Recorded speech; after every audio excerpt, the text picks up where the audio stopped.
Okay, so today we're going to finish up chapter 5 on functions. So what's next week? What's next week? Files and exceptions next week. That'll be exciting. We're getting into the good stuff now. Okay, that should make you a little bit nervous, by the way. On the homework that we did today, for the loop or whatever, I just called the name. Yeah. Was that? That's fine. That works. Okay, so let's look at where we've been and what we've been having to do. Okay, so let's say I'm going to create my main function as always. I should have comments. So if your comments on the test were not good, you lost a few points on that. There were 5 points per question on comments. So there's no reason not to have written comments. Even if you knew nothing, you could have written 3 programs with comments and made 15 points instead of 0. So here's what we're doing now. If we have a function, let's say it takes some number. Well, let's call this double it, the double it function, which is a dumb function. Okay, but it's going to take in n and it's going to print 2 times, well, let's just do x is equal to 2 times n print x. Okay, that's all it's going to do. And I'm not going to forget it this time. I forgot it both other classes. All main. Down here, I'm just going to call double it with say. Okay. This is the kinds of things we've been doing before. Okay, you run it, you get an 8. Twice. Okay. I'm sharing my screen. I may not be.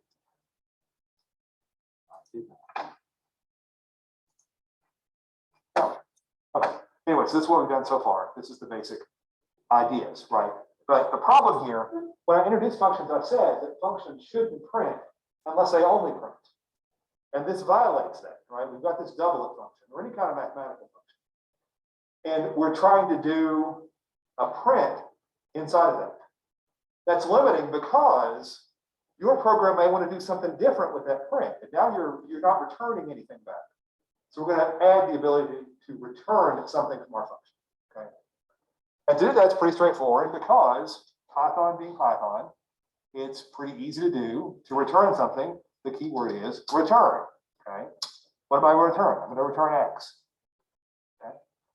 So now x is going to come back up to here. But note when I run this, I'm not going to get any output now. Okay, nothing. Got to do something with it, right? Because up here, all this does, it's going to turn that into that. That's it. Okay. So double it literally just tell us what it is. Yeah, you would never do that. It's a dumb thing. But all of this, when you call it, this is going to return that 8. So with that 8, you're going to have to either print it or save it as another variable. Okay, so again, we have no access to it otherwise. So now it's printing it at least. Okay, but more likely you're going to do something like that. Okay, so now we can use the value. Because remember, this returns just an integer in this case. So I can't do anything else with it after that one line. But now I've captured it and I can do something with it so I can print out x. Okay. That's not what I wanted. That's what I wanted. Oh, okay. Want that? It's something crazy for me. Let's try that. There we go. Now we're printing out the 8. Okay. So again, if we're thinking of the box model here, so we're in our main and we're creating this other function called double it. Double it takes in a number, it doubles a number, and it returns it not to the screen, but back to where it called it from. Okay. So that's the basic idea behind that. Okay. We could do another function like an add function. So double it with an add. Let's say it's going to take an x and a y. And instead of doing this intermediate variable, you can also, for brevity, just return the x plus y. Okay? We don't need that intermediate variable for any reason at all. 4 and 3. And since that's going to return 7, we can add it to another version of this, add 3 and 3. Okay, that's going to be 7 plus 6. Run that. We get 13, which is correct. Okay. So make sure we understand what's happening here. Let's just have a laser pointer. I don't think it does. Oh, it does. It doesn't work. That's so weird. It's doing something on the screen. Oh, weird. But I can't move it.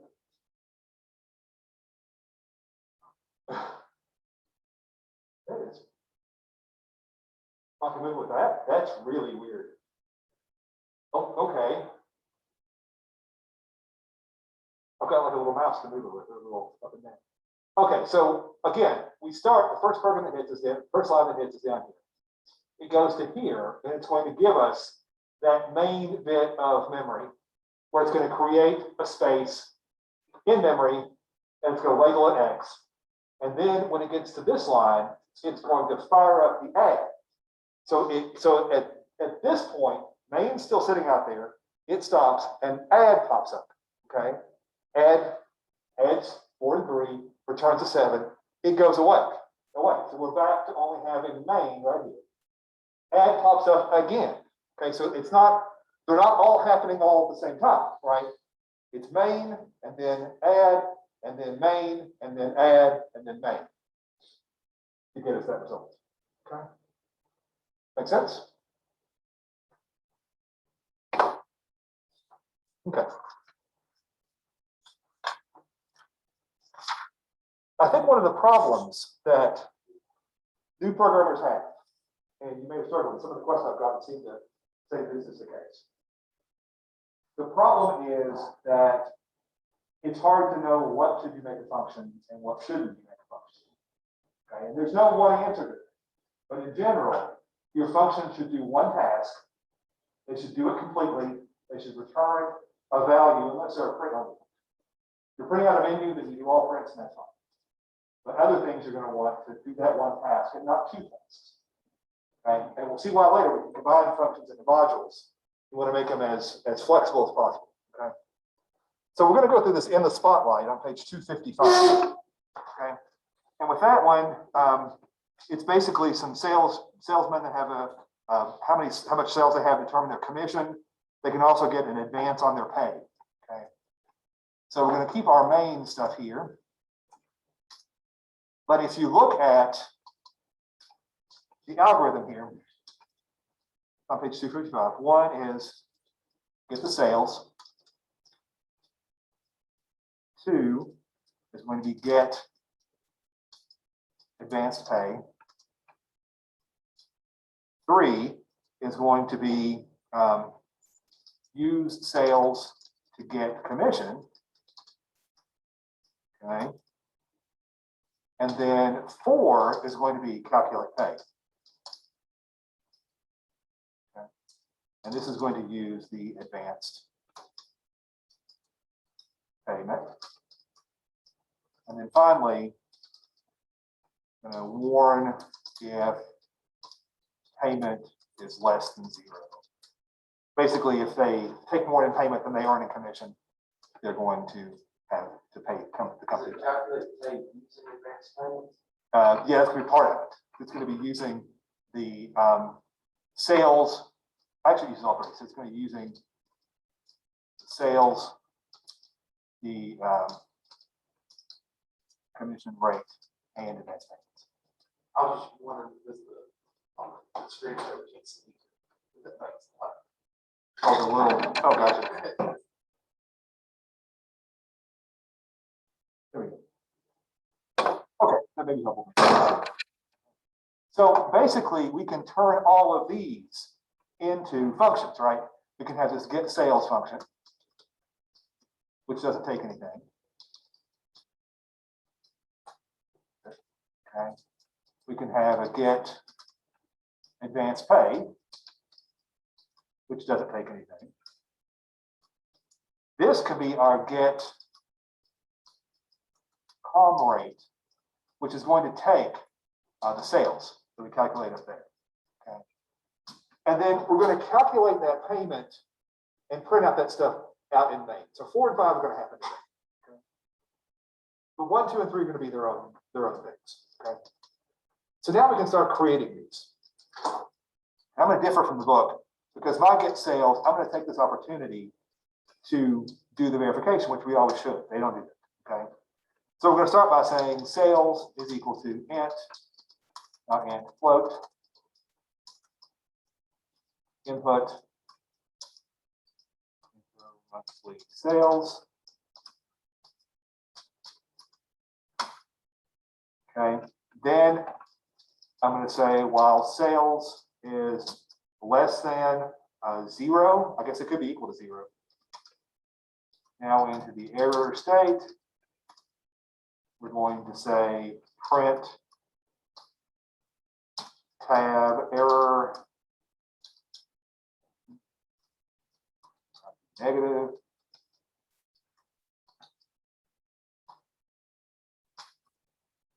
Okay, and then I'm going to do the sales again.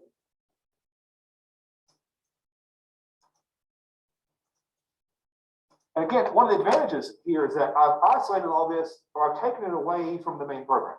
Okay, so the main program, all I have to say is get sales. Sales is equal to get sales. Okay, so this is clear to read and all the details down here. Okay. In the same way, I can get the advanced pay, so I'm going to copy that. When you cut and paste, or copy and paste, just make sure that you change everything around again. It's tempting to, or it's easy to leave stuff out. Okay, so this is going to be get advanced pay. Call this AP.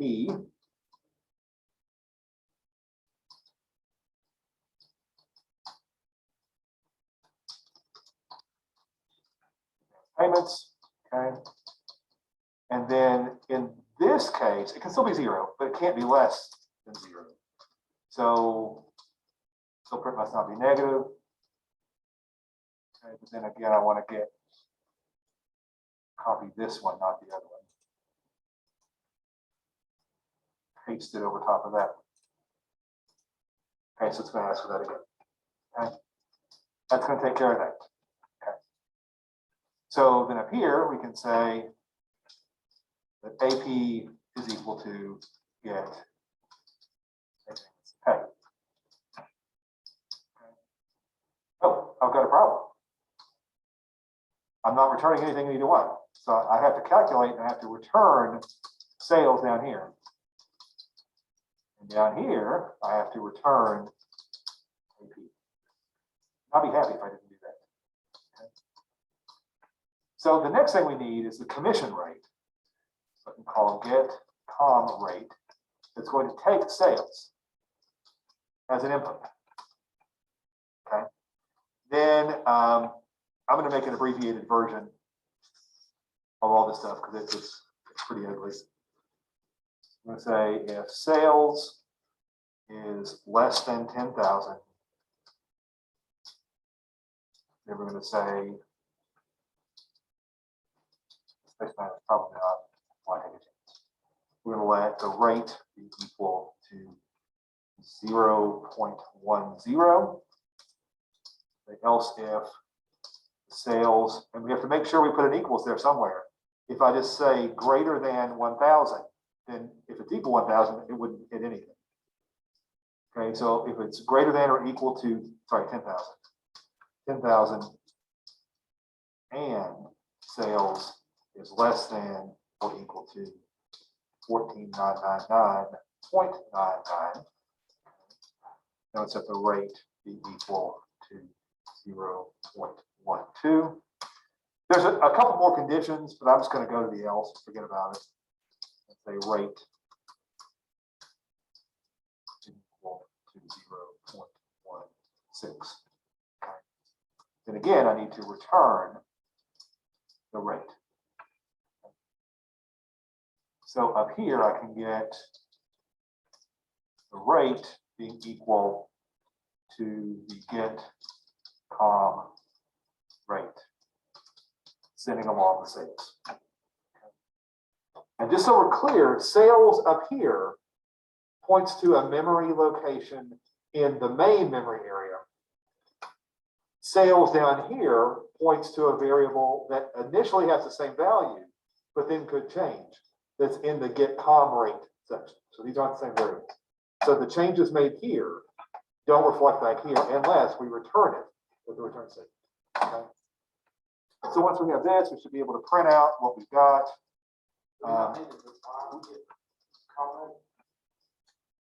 We're setting it back as rate.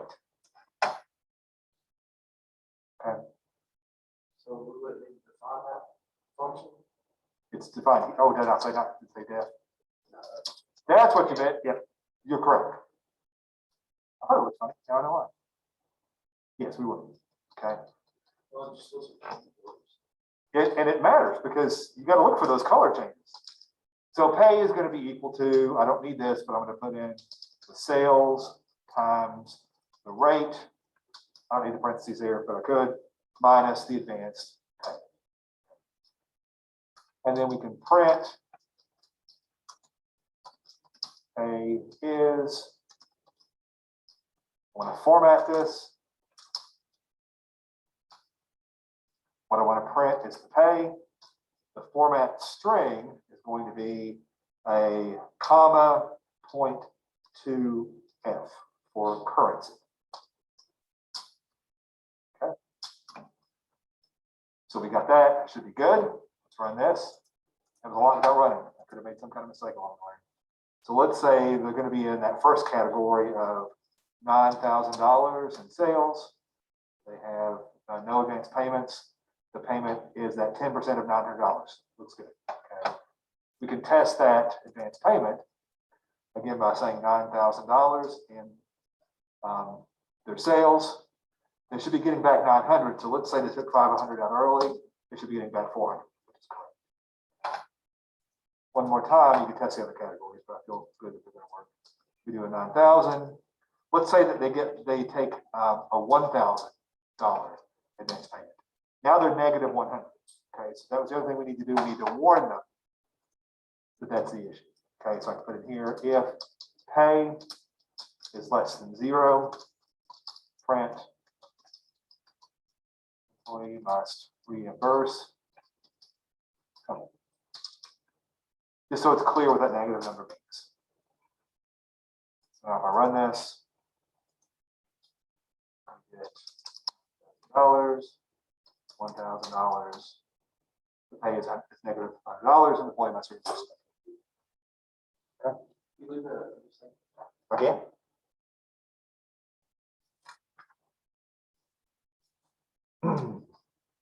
Every time I've tried to do like an LF or something that's greater than or equal to, Yep. it's less than or equal to, it always floats. I get every time I watch.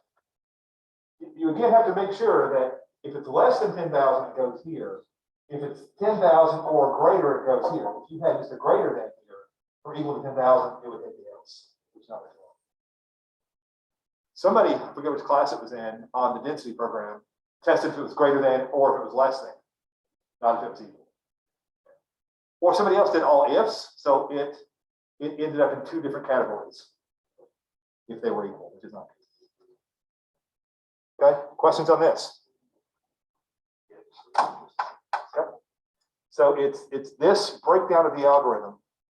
I can go ahead and put in what those names are. Okay. You can even fancy it up a little bit if you want to make it clearer what's happening.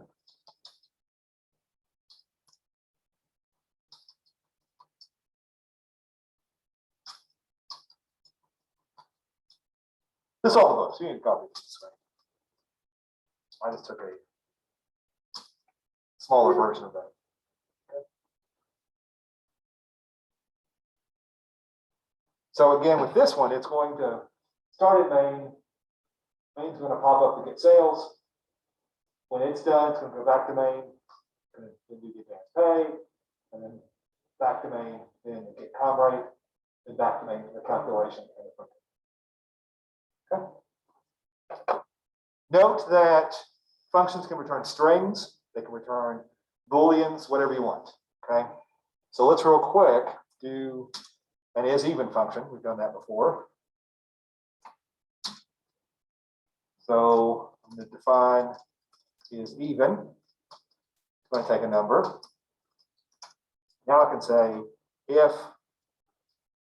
n mod 2 is equal to 0, I'm going to return true, else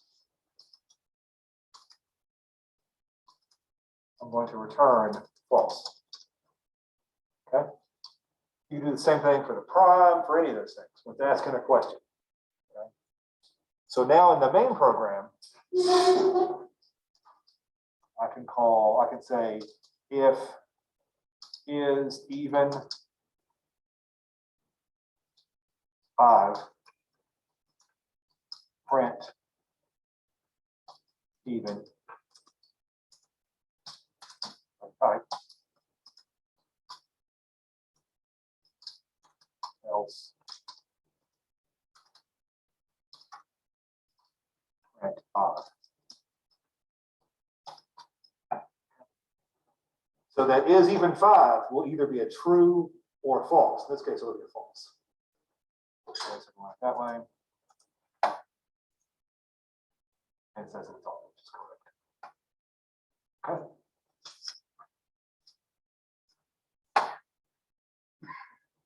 Note that we can return multiple functions or multiple values if you want. So we're going to get a new function that's really dumb. And we'll show a point. Function get two numbers. Takes no values. Okay. It's going to return, let's say, a 3 and a 4 and a 5. You can return as many as you want. So that's not two numbers, that's three. Let's just return a 3 and a 4. Okay. So in whatever you're doing, you can do as many things as you need to. Okay. But remember, when you call it, it's now got two things coming back. So I have to say something like x, y is equal to get.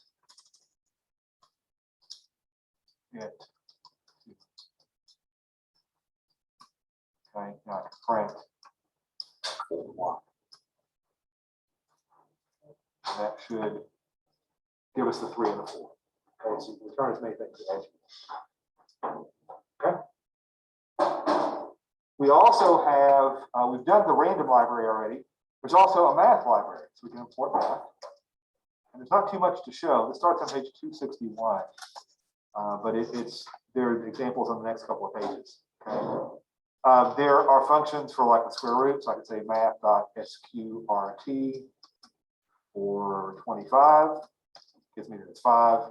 Notice that returns a float. There are things for sine, cosine, tangent. There are ceiling floor functions, all that stuff. Okay.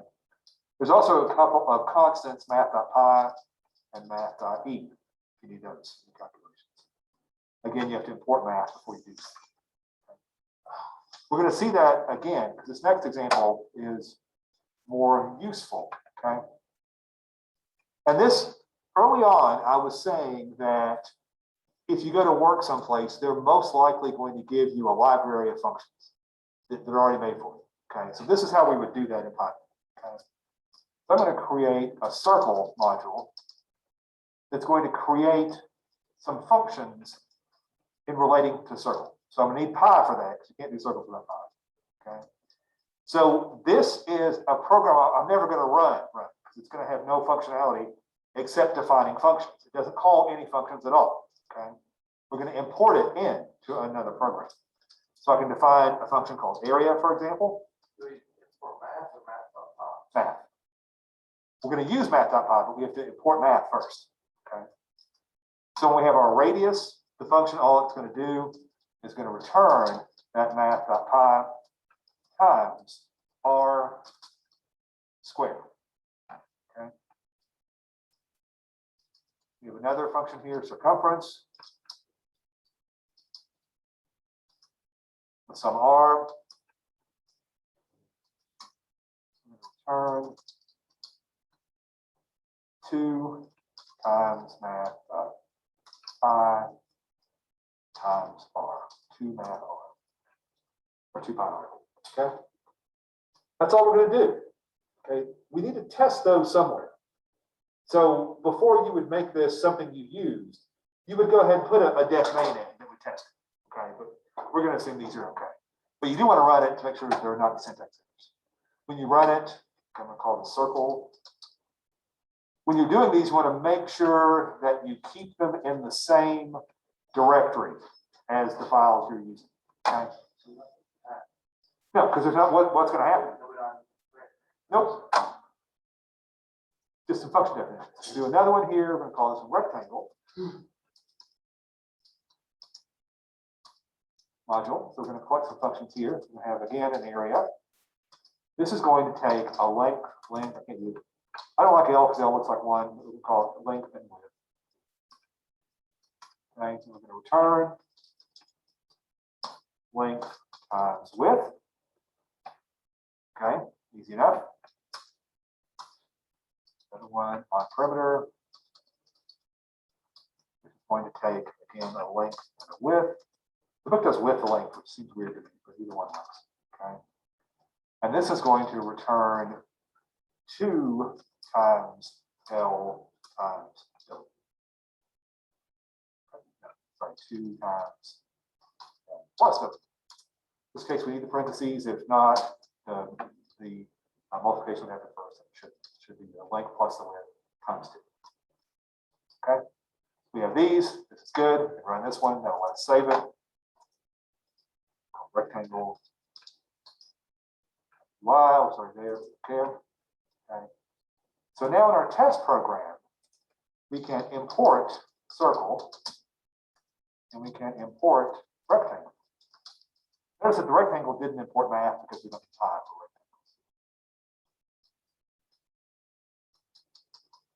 rectangles. Okay, so once we have the circle, we can now say something like R is equal to int input radius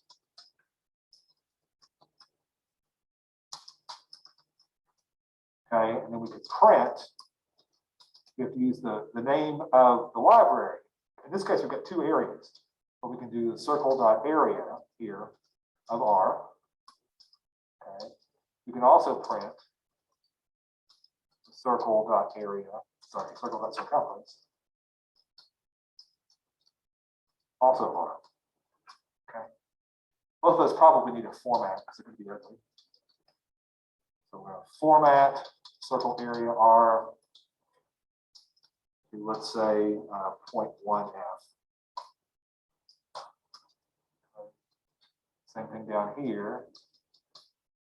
We're going to format circle circumference R 0.1f. Format string.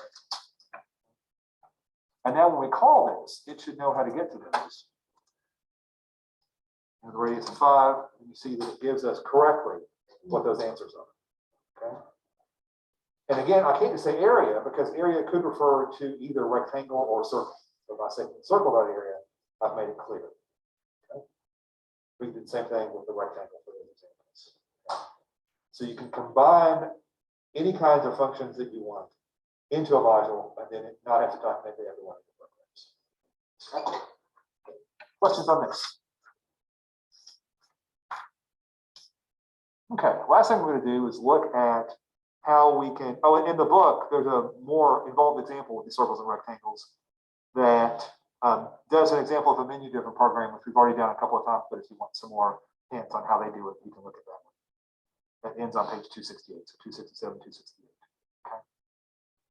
Then the last thing today is going to be using this with turtles. Okay, so we're going to import, we always deal with turtles. Okay. So in this case, we're going to make a function we're going to call square. Okay. And this square is going to take some parameters. It's going to take an XY coordinate. So we're going to move there first. It's going to take the width or the side length of the square. It's going to take the color to fill the square with. So we're gonna start this off with the turtle dot pen up. We're putting the pen up so it won't leave us streak because we move to where we want to move to. Why did we do that? I've done something wrong. What have I done wrong? See anything wrong there?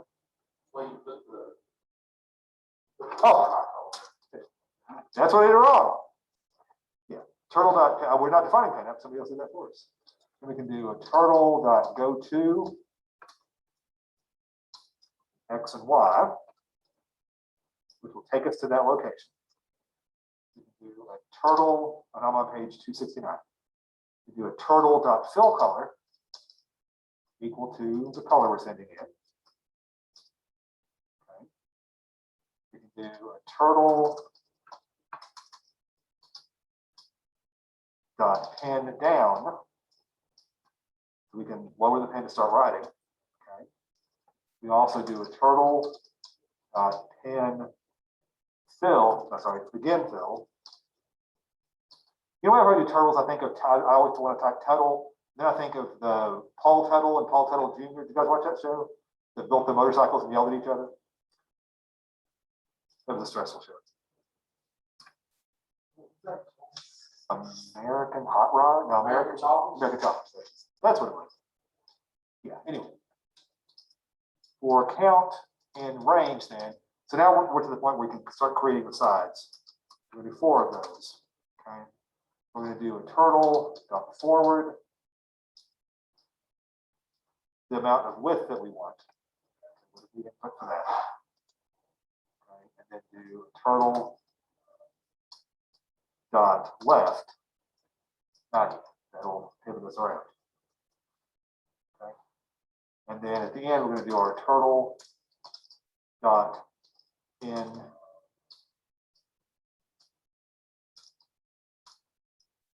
fill. I'll quit all of that. Does that mean the rest of the? This doesn't know. These are over because they're part of the forward. Okay. So then from up here in the main, to call this, we're going to start with doing a turtle dot hide turtle. So we don't see the little guy scurrying around. Okay. Then we're going to call one square with, we're going to go to position 100, 0. We want a width of 50 and a color of red. Okay, do another square. We're going to go to negative 150. That could be negative, remember, because it's an XY coordinate. Negative 100.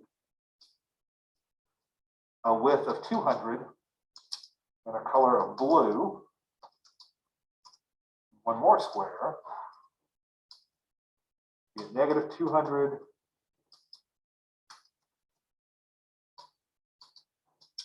Positive 150. A width of 75.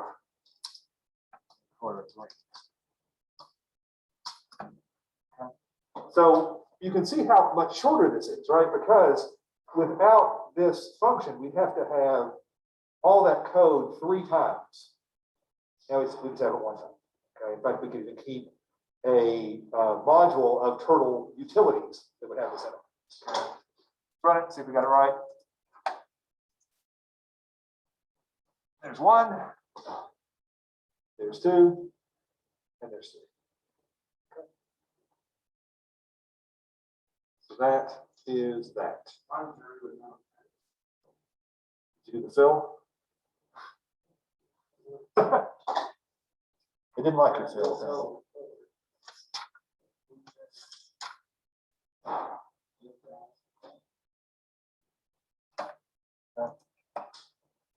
So I've recorded this lecture, so if you want to watch it later, you can.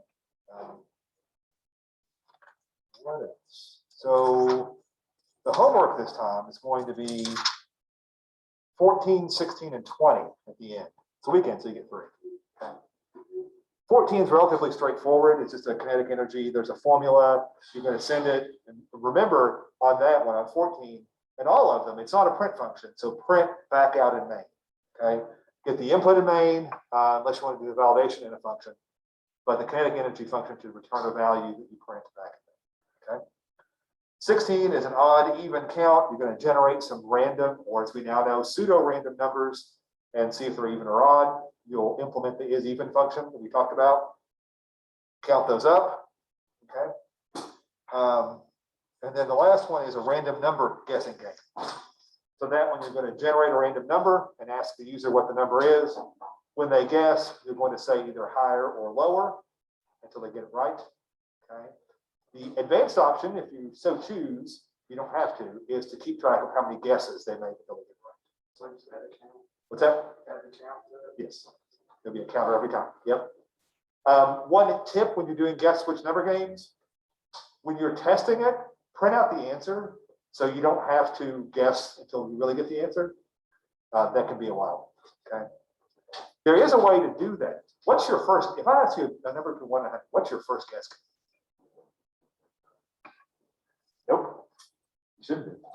There's an efficient way. There is a right answer. 0 to 100. Nope. 50. It's going to eliminate half right away. Anything else is going to eliminate less than that. So if the number is 77, and you ask me what's the number, and I say 50, then you say I need to be higher. I know 0 to 49 gone.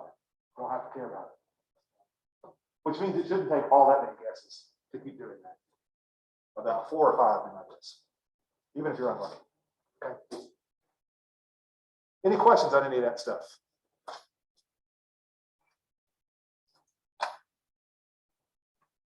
Okay. If not, then I will see you guys on Monday.